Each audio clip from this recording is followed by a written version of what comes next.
And I want the federal government to look at considering including language education, indigenous language education at the primary, at the basic level. You know, what you're doing, Joyce, is absolutely impressive. And I just hope that you can get all the support that you need. But let's talk about the Igbo Summer Camp coming up July 13th to 19th. What's it about? Who is it designed for? What are you hoping to achieve? So the Igbo Summer Camp was born last year.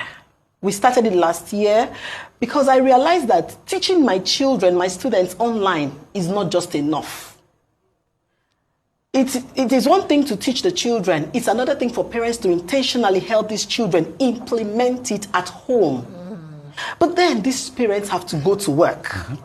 Do you understand? So I said, okay, what about having something like this Big Brother Ninja, where the children come and stay with Munye Mazi? And then they wake up in the morning, they want to take their bath, they have to tell me in Igbo language.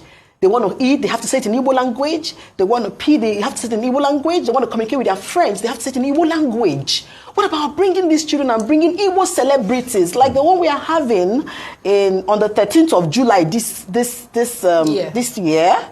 3 weeks from now, we're going to do an opening ceremony. We are bringing 1 or 2 Igbo celebrities, musicians to come and sing for the children, you know, just to make them feel excited. And then we had to pick a luxurious apartment.